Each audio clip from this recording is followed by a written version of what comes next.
과거에는 추운 겨울이면 꽁꽁 언 손과 발을 녹이기 위해 화로 주변에 모여 앉곤 했죠. 큰 철제 화로부터 작은 수로까지 100여 점의 화로를 한자리에 모은 전시가 있어서 눈길을 끌고 있습니다. 몸과 마음 모두 따뜻해지는 화로 이야기 한번 들어보시죠. 오늘은 광주문화재단 이유진 정책연구교류팀장 나와 있습니다. 안녕하세요. 네, 안녕하세요. 안녕하십니까. 네. 화로가 100여 점이 넘게 전시가 돼 있다고 하니까 굉장히 궁금해지는데요. 좀 소개 부탁드릴까요? 네, 광주 동구에 위치한 비움박물관에서 화로 이야기 전시가 열리고 있습니다. 2월 8일까지인데요. 100여 년 전만 해도 우리가 늘 쓰던, 그렇지만 이제는 우리 곁에서 흔적 없이 사라진 물건들입니다. 주요 전시품은 질화로, 노쇠화로, 양반화로, 곱돌화로 등 약 120여 점인데요. 이와 함께 부손, 부젓가락 등의 보조 기구들이 함께 전시되어 있습니다. 네, 개수도 굉장히 많이 있지만요. 네. 또 화로 이름 앞에 이름이 많이 붙은 걸 보니까 종류도 다양할 것 같은데 어떤가요? 네, 화로는 상하계층이나 빈부 차이 없이 두루 쓰인 살림살이입니다. 말씀하신 것처럼 크기도 커다란 철제 화로에서 조그만 수로까지 다양한데요. 상류층은 노쇠 화로나 백동 화로를, 그리고 서민층은 질화로나 무쇠 화로를 주로 사용했습니다. 네. 백동 화로에는 수복과 같은 문자나 네. 여러 가지 문양, 그리고 은입사를 하여 장식적인 효과를 내기도 했습니다. 네, 또 오래된 생활용품들에는 또 그에 맞는 생활상들이 담겨 있지 않습니까? 네. 이 화로들에도 어떤 이야기들이 담겨 있을 것 같은데요. 네, 손님을 맞을 때는 화로를 손님 곁에 이렇게 두는 거를 예의로 삼았다고 합니다.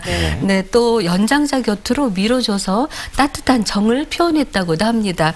그런데 이번 전시 기획은 특히 화로가 제 역할을 하기 위해서 꼭 필요한 거가 있죠. 부손과 부젓가락인데요. 그 쓰임에 대한 이야기를 전달하고 싶었다고 합니다. 이에 대한 이야기를 이영화 비움박물관장에게 좀 더 자세하게 들었는데요. 이제 화로에 불씨를 그냥 두기만 한다고 해서 불씨가 살아있지 않죠. 그래서 부손으로 다독여야지 불씨가 오래 보존이 되고요. 네. 불씨를 옮겨주는 부젓가락도 꼭 필요하다는 것인데요. 제가 재단에서 일하고 있잖아요. 부손과 부젓가락 역할을 해야 된다고 당부를 하셨습니다. 네, 우리 문화의 가치로 우리 문화에 깃든 정신의 불씨를 살아있게 하고 재창조하는 역할을 해야 된다는 것입니다. 네, 제 스스로 성찰의 시간을 가졌습니다. 네. 이렇게 전시가 열리고 있는 비움박물관도 굉장히 인상적이었었다고 하셨는데 어땠을까요?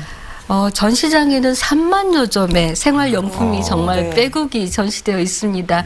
네, 이영화 관장이 비움박물관을 마련하게 된 거는 증조부의 유품을 정리하다가 매력을 느껴서 민속품 수집에 관심을 갖게 되었다고 합니다. 네. 1층부터 3층까지는 상설 전시장이고요. 그런데 상설 전시장으로는 우리의 생활문화의 가치로움이 좀 잊혀져 버릴 것 같다라는 생각 때문에 이를 활용한 주제전을 박물관 4층에서 연 4회 열고 있다고 합니다. 네, 지금 박물관을 먼저 둘러보신 거잖아요. 네. 앞으로 방문할 분들께 혹시 해주고 싶은 말씀이 있을까요? 지금 방학이잖아요. 네, 어린이가라면은 할머니, 할아버지가 함께 동반해도 좋을 것 같습니다. 네, 저만 해도 이게 어디에 쓰인 물건일까 잘 익숙치 않은 물건들이 있거든요. 네, 그리고 박물관 건물 외관이 5층 높이의 기둥이 설치되어 있습니다. 네, 배흘림 기둥 모양인데요. 흘림 기둥은 우리 가옥구조에서 굉장히 중요시 여겼던 거잖아요. 그리고 전시장 곳곳에 툇마루가 설치되어 있습니다. 네, 툇마루 같은 경우도 길가는 길손이 언제든지 이렇게 쉬라는 의미가 있는데요. 이런 의미들을 알고 전시를 관람하면 좀 더 좋을 것 같습니다. 네, 입장료가 있어요. 그런데 성인 1만 원, 어린이 5천 원입니다. 네, 그리고 시간은 오전 10시부터 오후 6시까지입니다. 네. 이렇게 추운 겨울을 녹여줄 따뜻한 화로 이야기는 2월 8일까지 비움 전시관에서 만나보실 수 있습니다. 오늘 말씀 고맙습니다. 고맙습니다. 네, 감사합니다.